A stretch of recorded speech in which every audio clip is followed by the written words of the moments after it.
Mesdames et messieurs, bienvenue à toutes et à tous dans cette revue de presse de ce 23 juillet 2024 à travers le rayon bac de la capitale. Entamons cette revue de presse par ces titres d'Ibi hebdomadaire d'information générale Ouragan. Salomon Kalonda réclamé au bureau du Sénat. En quoi notre confrère une position pas trop éloignée de celle d'autres sénateurs, toutes tendances confondues, également favorable à l'idée de voir l'opposition jouer un rôle clé au bureau de la Chambre haute. Selon un groupe de sénateurs cité par l'agence congolaise de presse, Kalonda, conseiller spécial et bras droit de Moïse Katumbi, ferait l'unanimité pour briguer un poste au bureau définitif du Sénat.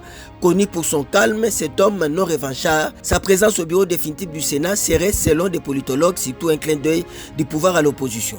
RDC, ouverture d'un procès public contre Corneille Nangaa et ses complices à partir du mercredi 24 juillet devant la cour militaire de la Gombe, nous informe les sites d'information générale pifo-info.net.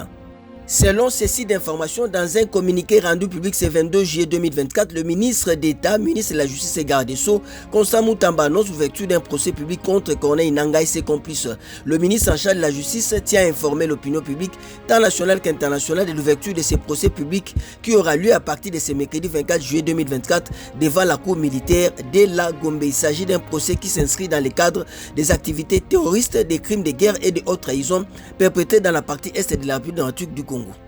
Dans un autre chapitre coup de poing, Kinshasa se prépare à la plus grosse opération de nettoyage de son histoire. Salubrité, les tests radicaux de Daniel Bumba, le SIG est à la une du titre hebdomadaire d'information générale Africa News.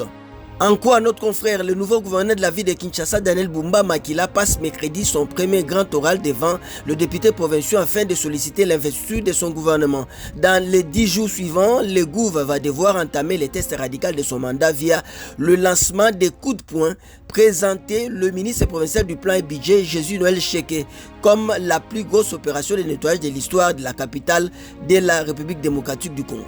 On va terminer en sport avec les titres de ces sites d'information générale en matière de football. Africa Foot, le TP Mazembe, Chip Dieu Bénin Ndonga, la OFC Saint-Éloi Lupopo.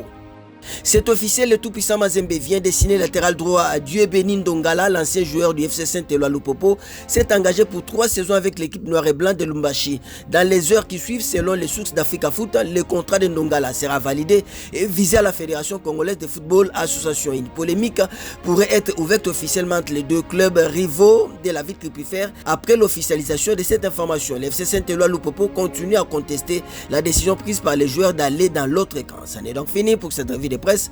Au revoir et à demain.